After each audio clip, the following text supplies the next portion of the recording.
That very singular man old Dr. Heidegger once invited 4 venerable friends to meet him in his study. There were 3 white-bearded gentlemen, Mr. Medburn, Colonel Killigrew, and Mr. Gascoigne, and a withered gentlewoman whose name was the widow Wycherley. They were all melancholy old creatures who had been unfortunate in life, and whose greatest misfortune it was that they were not long ago in their graves. Mr. Medburn, in the vigor of his age, had been a prosperous merchant, but had lost his all by a frantic speculation, and was now little better than a mendicant. Colonel Killigrew had wasted his best years and his health and substance in the pursuit of sinful pleasures which had given birth to a brood of pains, such as the gout and divers other torments of soul and body. Mr. Gascoigne was a ruined politician, a man of evil fame, or at least, had been so till time had buried him from the knowledge of the present generation and made him obscure instead of infamous. As for the widow Wycherley, tradition tells us that she was a great beauty in her day, but for a long while past she had lived in deep seclusion on account of certain scandalous stories which had prejudiced the gentry of the town against her. It is a circumstance worth mentioning that each of these 3 old gentlemen, Mr. Medburn, Colonel Killigrew and Mr. Gascoigne, were early lovers of the widow Wycherley, and had once been on the point of cutting each other's throats for her sake. And before proceeding farther I will merely hint that Dr. Heidegger and all his 4 guests were sometimes thought to be a little beside themselves, as is not infrequently the case with old people when worried either by present troubles or woeful recollections. My dear old friends, said Dr. Heidegger, motioning them to be seated, I am desirous of your assistance in one of those little experiments with which I amuse myself here in my study.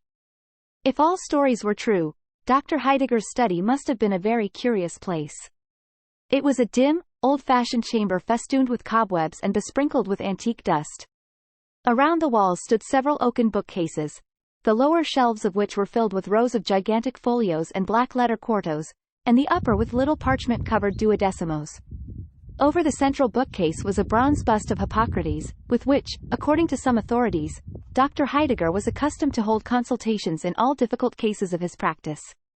In the obscurest corner of the room stood a tall and narrow oaken closet with its door ajar, within which doubtfully appeared a skeleton. Between 2 of the bookcases hung a looking-glass, presenting its high and dusty plate within a tarnished gilt frame. Among many wonderful stories related of this mirror, it was fabled that the spirits of all the doctor's deceased patients dwelt within its verge and would stare him in the face whenever he looked thitherward. The opposite side of the chamber was ornamented with the full-length portrait of a young lady arrayed in the faded magnificence of silk, satin and brocade, and with a visage as faded as her dress. Above half a century ago Dr. Heidegger had been on the point of marriage with this young lady, but, being affected with some slight disorder, she had swallowed one of her lover's prescriptions and died on the bridal evening. The greatest curiosity of the study remains to be mentioned. It was a ponderous folio volume bound in black leather, with massive silver clasps. There were no letters on the back, and nobody could tell the title of the book. But it was well known to be a book of magic, and once, when a chambermaid had lifted it merely to brush away the dust, the skeleton had rattled in its closet, the picture of the young lady had stepped 1 foot upon the floor and several ghastly faces had peeped forth from the mirror, while the brazen head of Hippocrates frowned and said, "Forbear." Such was Dr. Heidegger's study. On the summer afternoon of our tale a small round table as black as ebony stood in the center of the room, sustaining a cut glass vase of beautiful form and elaborate workmanship. The sunshine came through the window between the heavy festoons of 2 faded damask curtains and fell directly across this vase, so that a mild splendor was reflected from it on the ashen visages of the 5 old people who sat around. 4 champagne glasses were also on the table. My dear old friends, repeated Dr. Heidegger, may I reckon on your aid in performing an exceedingly curious experiment? Now, Dr. Heidegger was a very strange old gentleman whose eccentricity had become the nucleus for 1,000 fantastic stories. Some of these fables, to my shame be it spoken, might possibly be traced back to mine own voracious self, and if any passages of the present tale should startle the reader's faith, I must be content to bear the stigma of a fiction-monger. When the doctor's 4 guests heard him talk of his proposed experiment, they anticipated nothing more wonderful than the murder of a mouse in an air pump or the examination of a cobweb by the microscope, or some similar nonsense with which he was constantly in the habit of pestering his intimates. But without waiting for a reply, Dr. Heidegger hobbled across the chamber and returned with the same ponderous folio bound in black leather which common report affirmed to be a book of magic. Undoing the silver clasps, he opened the volume and took from among its black letter pages a rose, or what was once a rose, though now the green leaves and crimson petals had assumed one brownish hue and the ancient flower seemed ready to crumble to dust in the doctor's hands. "This rose," said Dr. Heidegger, with a sigh, "this same withered and crumbling flower, blossomed 55 years ago. It was given me by Sylvia Ward, whose portrait hangs yonder, and I meant to wear it in my bosom at our wedding. 55 years it has been treasured between the leaves of this old volume. Now, would you deem it possible that this rose of half a century could ever bloom again?" "Nonsense," said the widow Wycherley, with a peevish toss of her head. "You might as well ask whether an old woman's wrinkled face could ever bloom again." "See," answered Dr. Heidegger. He uncovered the vase and threw the faded rose into the water which it contained.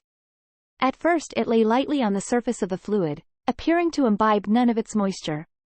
Soon, however, a singular change began to be visible. The crushed and dried petals stirred and assumed a deepening tinge of crimson, as if the flower were reviving from a death-like slumber. The slender stalk and twigs of foliage became green, and there was the rose of half a century, looking as fresh as when Sylvia Ward had first given it to her lover. It was scarcely full-blown, for some of its delicate red leaves curled modestly around its moist bosom, within which 2 or 3 dewdrops were sparkling. "That is certainly a very pretty deception," said the doctor's friends, carelessly, however, for they had witnessed greater miracles at a conjurer's show. "Pray, how was it effected?" "Did you never hear of the Fountain of Youth?" asked Dr. Heidegger, "which Ponce de Leon, the Spanish adventurer, went in search of 2 or 3 centuries ago?" "But did Ponce de Leon ever find it?" said the widow Wycherley. "No," answered Dr. Heidegger, "for he never sought it in the right place. The famous Fountain of Youth, if I am rightly informed, is situated in the southern part of the Floridian Peninsula, not far from Lake Macaco. Its source is overshadowed by several gigantic magnolias which, though numberless centuries old, have been kept as fresh as violets by the virtues of this wonderful water. An acquaintance of mine, knowing my curiosity in such matters, has sent me what you see in the vase."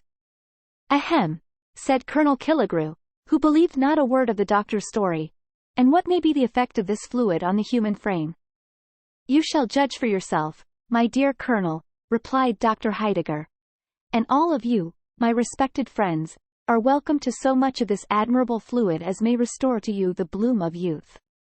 For my own part, having had much trouble in growing old, I am in no hurry to grow young again. With your permission, therefore, I will merely watch the progress of the experiment." While he spoke, Dr. Heidegger had been filling the 4 champagne glasses with the water of the Fountain of Youth. It was apparently impregnated with an effervescent gas, for little bubbles were continually ascending from the depths of the glasses and bursting in silvery spray at the surface.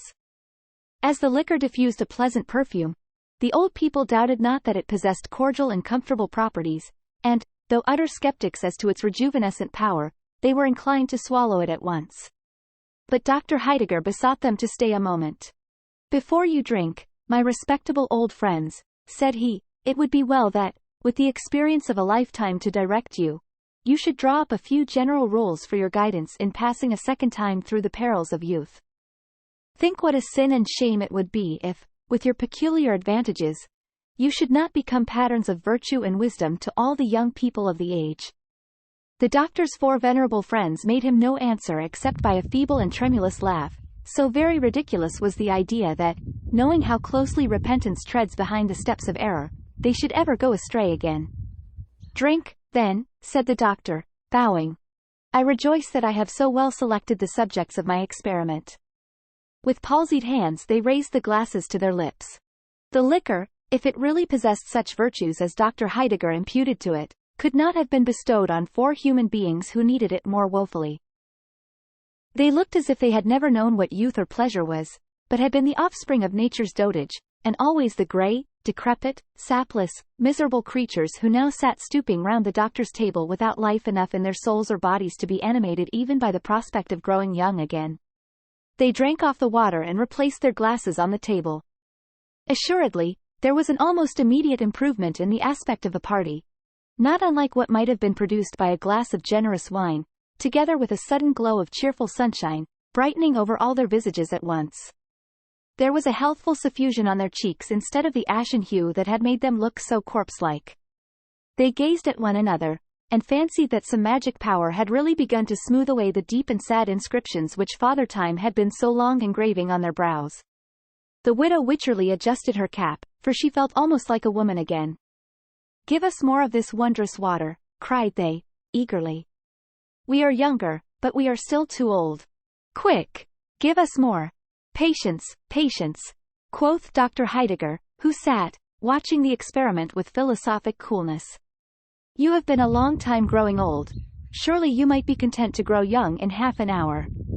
But the water is at your service." Again he filled their glasses with the liquor of youth, enough of which still remained in the vase to turn half the old people in the city to the age of their own grandchildren. While the bubbles were yet sparkling on the brim, the doctor's 4 guests snatched their glasses from the table and swallowed the contents at a single gulp. Was it delusion? Even while the draught was passing down their throats, it seemed to have wrought a change on their whole systems. Their eyes grew clear and bright. A dark shade deepened among their silvery locks. They sat around the table, 3 gentlemen of middle age and a woman hardly beyond her buxom prime. "My dear widow, you are charming," cried Colonel Killigrew, whose eyes had been fixed upon her face while the shadows of age were flitting from it like darkness from the crimson daybreak. The fair widow knew of old that Colonel Killigrew's compliments were not always measured by sober truth, so she started up and ran to the mirror, still dreading that the ugly visage of an old woman would meet her gaze. Meanwhile, the 3 gentlemen behaved in such a manner as proved that the water of the fountain of youth possessed some intoxicating qualities, unless, indeed, their exhilaration of spirits were merely a lightsome dizziness caused by the sudden removal of the weight of years. Mr. Gascoigne's mind seemed to run on political topics, but whether relating to the past, present or future could not easily be determined, since the same ideas and phrases have been in vogue these 50 years. Now he rattled forth full-throated sentences about patriotism, national glory and the people's right. Now he muttered some perilous stuff or other in a sly and doubtful whisper, so cautiously that even his own conscience could scarcely catch the secret, and now, again, he spoke in measured accents and a deeply deferential tone, as if a royal ear were listening to his well-turned periods. Colonel Killigrew all this time had been trolling forth a jolly bottle song and ringing his glass in symphony with the chorus, while his eyes wandered toward the buxom figure of the widow Wycherley. On the other side of the table, Mr. Medburn was involved in a calculation of dollars and cents with which was strangely intermingled a project for supplying the East Indies with ice by harnessing a team of whales to the polar icebergs. As for the widow Wycherley, she stood before the mirror courtesying and simpering to her own image and greeting it as the friend whom she loved better than all the world besides. She thrust her face close to the glass to see whether some long-remembered wrinkle or crow's foot had indeed vanished. She examined whether the snow had so entirely melted from her hair that the venerable cap could be safely thrown aside. At last, turning briskly away, she came with a sort of dancing step to the table. "My dear old doctor," cried she, "pray favour me with another glass." "Certainly, my dear madam, certainly," replied the complaisant doctor. "See, I have already filled the glasses." There, in fact, stood the 4 glasses brimful of this wonderful water, the delicate spray of which, as it effervesced from the surface, resembled the tremulous glitter of diamonds. It was now so nearly sunset that the chamber had grown duskier than ever, but a mild and moon-like splendor gleamed from within the vase and rested alike on the 4 guests and on the doctor's venerable figure. He sat in a high-backed, elaborately carved oaken armchair with a grey dignity of aspect that might have well befitted that very Father Time whose power had never been disputed save by this fortunate company. Even while quaffing the 3rd draught of the Fountain of Youth, they were almost awed by the expression of his mysterious visage. But the next moment the exhilarating gush of young life shot through their veins. They were now in the happy prime of youth. Age, with its miserable train of cares and sorrows and diseases, was remembered only as the trouble of a dream from which they had joyously awoke. The fresh gloss of the soul, so early lost and without which the world's successive scenes had been but a gallery of faded pictures, again threw its enchantment over all their prospects. They felt like new created beings in a new created universe. "We are young! We are young!" they cried, exultingly. Youth, like the extremity of age, had effaced the strongly marked characteristics of middle life and mutually assimilated them all. They were a group of merry youngsters almost maddened with the exuberant frolicsomness of their years. The most singular effect of their gaiety was an impulse to mock the infirmity and decrepitude of which they had so lately been the victims. They laughed loudly at their old-fashioned attire, the wide-skirted coats and flapped waistcoats of the young men and the ancient cap and gown of the blooming girl. One limped across the floor like a gouty grandfather. One set a pair of spectacles astride of his nose and pretended to pore over the black letter pages of the Book of Magic. A third seated himself in an armchair and strove to imitate the venerable dignity of Dr. Heidegger. Then all shouted mirthfully and leapt about the room. The widow Wycherley, if so fresh a damsel could be called a widow, tripped up to the doctor's chair with a mischievous merriment in her rosy face. "Doctor, you dear old soul," cried she, "get up and dance with me." And then the four young people laughed louder than ever to think what a queer figure the poor old doctor would cut. "Pray excuse me," answered the doctor, quietly. "I am old and rheumatic, and my dancing days were over long ago. But either of these gay young gentlemen will be glad of so pretty a partner." "Dance with me, Clara," cried Colonel Killigrew. "No, no, I will be her partner," shouted Mr. Gascoigne. "She promised me her hand 50 years ago," exclaimed Mr. Medburn. They all gathered round her. One caught both her hands in his passionate grasp, another threw his arm about her waist, the third buried his hand among the glossy curls that clustered beneath the widow's cap. Blushing, panting, struggling, chiding, laughing, her warm breath fanning each of their faces by turns, she strove to disengage herself, yet still remained in their triple embrace. Never was there a livelier picture of youthful rivalship, with bewitching beauty for the prize. Yet, by a strange deception, owing to the duskiness of the chamber and the antique dresses which they still wore, the tall mirror is said to have reflected the figures of the three old, grey, withered grandsires ridiculously contending for the skinny ugliness of a shriveled grandam.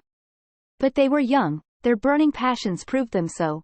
Inflamed to madness by the coquetry of the girl widow, who neither granted nor quite withheld her favors, the three rivals began to interchange threatening glances. Still keeping hold of the fair prize, they grappled fiercely at one another's throats. As they struggled to and fro, the table was overturned and the vase dashed into 1,000 fragments. The precious water of youth flowed in a bright stream across the floor, moistening the wings of a butterfly which, grown old in the decline of summer, had alighted there to die. The insect fluttered lightly through the chamber and settled on the snowy head of Dr. Heidegger. "Come, come, gentlemen. Come, Madam Wycherley," exclaimed the doctor. "I really must protest against this riot." They stood still and shivered, for it seemed as if grey time were calling them back from their sunny youth far down into the chill and darksome vale of years. They looked at old Dr. Heidegger, who sat in his carved armchair holding the rose of half a century, which he had rescued from among the fragments of the shattered vase. At the motion of his hand the four rioters resumed their seats, the more readily because their violent exertions had wearied them, youthful though they were. "My poor Sylvia's rose," ejaculated Dr. Heidegger, holding it in the light of the sunset clouds. "It appears to be fading again." And so it was. Even while the party were looking at it, the flower continued to shrivel up, till it became as dry and fragile as when the doctor had first thrown it into the vase. He shook off the few drops of moisture which clung to its petals. "I love it as well thus as in its dewy freshness," observed he, pressing the withered rose to his withered lips. While he spoke, the butterfly fluttered down from the doctor's snowy head and fell upon the floor. His guests shivered again. A strange dullness, whether of the body or spirit they could not tell, was creeping gradually over them all. They gazed at one another, and fancied that each fleeting moment snatched away a charm and left a deepening furrow where none had been before. Was it an illusion? Had the changes of a lifetime been crowded into so brief a space, and were they now four aged people sitting with their old friend Dr. Heidegger? "Are we grown old again so soon?" cried they, dolefully. In truth, they had.